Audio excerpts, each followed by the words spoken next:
Hello and welcome back to my YouTube channel. My name is Anita Newby and today I'm going to be reviewing another movie for you. Today's movie is Wrath of Man starring Jason Statham and directed by Guy Ritchie. If you like action and adventure and all kind of violence and things exploding, then I hope you will stick and stay for my review of The Wrath of Man.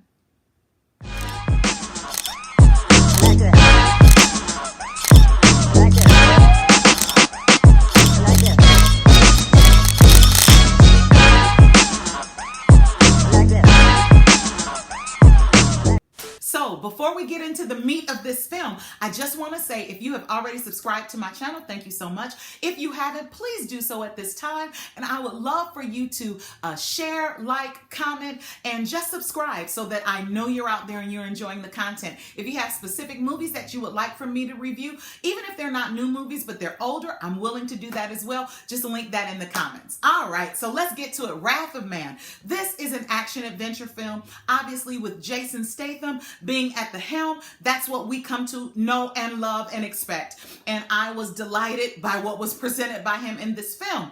The film follows the character. His name in the film is, he's referred to as H. And what happens is he goes to work for a cash truck company where they collect cash from various entities, let's say financial institutions, casinos, I'm not sure specifically in the film, but those type of places, and move the cash from one place to another and house the cash. So Jason Statham's character H goes and becomes a part of this company, and you're very clear on the onset of the film that he is overqualified for any work that needs to be done, that he has a skill set that is way beyond what is required for this job, but you don't know why at the beginning, why he's coming into this company, and I love the way Guy Ritchie puts this film together. It is, he's a director that is very interesting to watch, and I'm actually going to look up some more of his things after watching this film because I greatly enjoyed it. For me, I enjoy films, I enjoy the way a story is told. It can be a good story, but the story has to be told in a way that's also good. And I think that was accomplished and achieved in this movie remarkably. It kept you interested. Guy Ritchie decided to do an out-of-sequence storytelling. I love out-of-sequence storytelling, not because I want to be confused, but because I want to be interested and I want to be intrigued.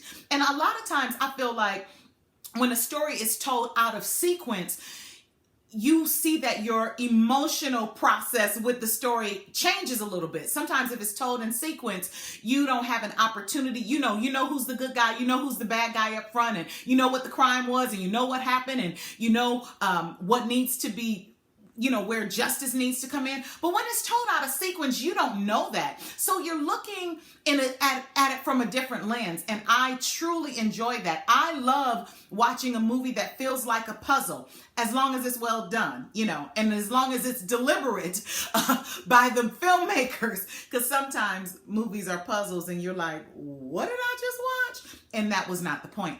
But Guy Ritchie, I believe, does an excellent job. He also kind of presents his films in segments. And that's very interesting to me because for me, it gives it a little bit more of a theater feel, like a live theater feel, because you're presented almost scenes. We know in movies that you go from scene to scene to scene seamlessly. But in this film, he kind of presented it in segments. So you see the segment come up, and then that chunk is over, and then the next segment comes up, and you got to figure out, was it before, was it after? I love that in a good story. And for me, it just adds to the emotional investment that I have with the characters. It adds to the intrigue that I have, and it just really keeps me interested. I don't get bored. It's not predictable when it's kind of told out of sequence. So I greatly appreciate that. And again, this is full of action. If violence disturbs you and you're not the action film type of person, you might not want to see this. But for those of us who love and appreciate a good action film, I thought it was really, really solid. I was so, this was the first film that I went back to the theater to see. It was my first time going back to the theater in almost a year. And I am a person who goes to the movies at least once a week, probably twice and sometimes 3 times. And I haven't been able to do that since we've been in this pandemic situation in the place where I live. But it opened back up, and this was the first film I went to see, and I was glad. I didn't know if I was going to enjoy the film, but I really did. Now, I didn't finish seeing the film in the theater, but that's a whole nother story that I can tell you about at a later time. But I did finish seeing the film, and I just thought it was so solid. It was such a solid cast of actors. They were solid in their roles. They each had these characters and their personas that made you love them or hate them almost immediately. And one of the things that is a big deal for me is my connection with the characters and feeling strongly about a character. Even if it's a character I dislike, I want to have strong feelings about it. For me, that's a sign that it was well written and well acted when my feelings about the character are strong. When a movie ends and I'm like, oh, well, good luck to those people, and I don't care what happened, that's a bad sign. Like, for me, that doesn't make an enjoyable film.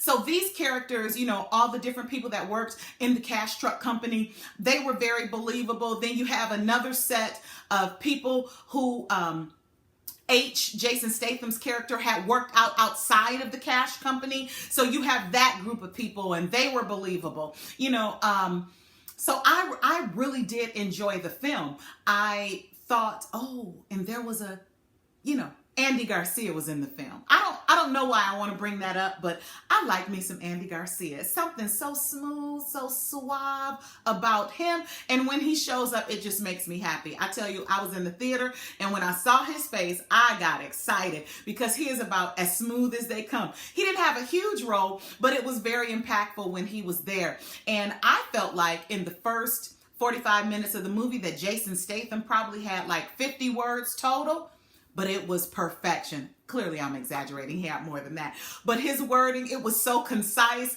He delivered. He does what he does, and he does it well, in my opinion.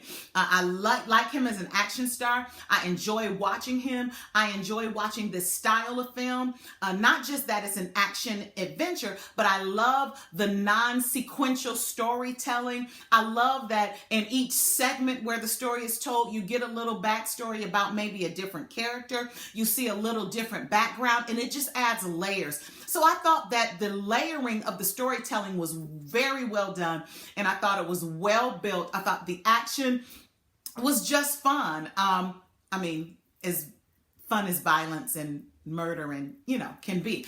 But I just really enjoyed it. I was captivated. There was not a moment where I was bored. Even when they were telling the story and some things were retold so you would see a different perspective, I really enjoyed that. And I thought just kudos to Guy Ritchie for what he developed. And because I wasn't super familiar with him before, of course I'd heard the name, but because of this work and what he'd done, I'm going to go back and look for other of his films. And I know that he has teamed up with Jason Statham before, and I'm going to go back and look at some of those other films. If you have a favorite film with Jason Statham and Guy Ritchie, go ahead and talk about it in the comments, so it'll give me some suggestions of what to watch. But I do highly recommend this movie. It's very entertaining. It's not boring. It keeps you intrigued. Some movies go a little longer than they should. This didn't. It ended in a way that I felt it should have ended. I thought it wrapped up very well. I was shocked at some of the things that happened throughout the sequence of it, because, you don't know who's the good guy. Sometimes you don't know who's the bad guy, and that's all relative in this type of film. But it was very interesting to watch those relationships evolve and those changes take place. So again, I do recommend this film. I probably give it a 7. I was just, it was intense. And with it being intense, it still delivered an emotional piece, and it still delivered, some solid storytelling. So I appreciated the film. I hope you will watch it and you'll get a chance to see it in theaters or whatever streaming platforms is showing on. But again, that is The Wrath of Man, starring Jason Statham, directed by Guy Ritchie. From me, I recommend it. If you like action, if you like adventure, if you like a good fight scene, if you like a good shootout, if you like a good car chase, this is for you. This is for you. And again, solid storytelling. and just appreciate the way that it was done, and that was done with layers. Thank you again for watching my review, and I hope you liked, subscribed, commented on this video, and if you haven't, you still have a chance to do so, but share it with somebody else and let them know that they can get some spoiler-free reviews on Anita Newby's channel. Again, thank you for tuning in for my review of Wrath of Man.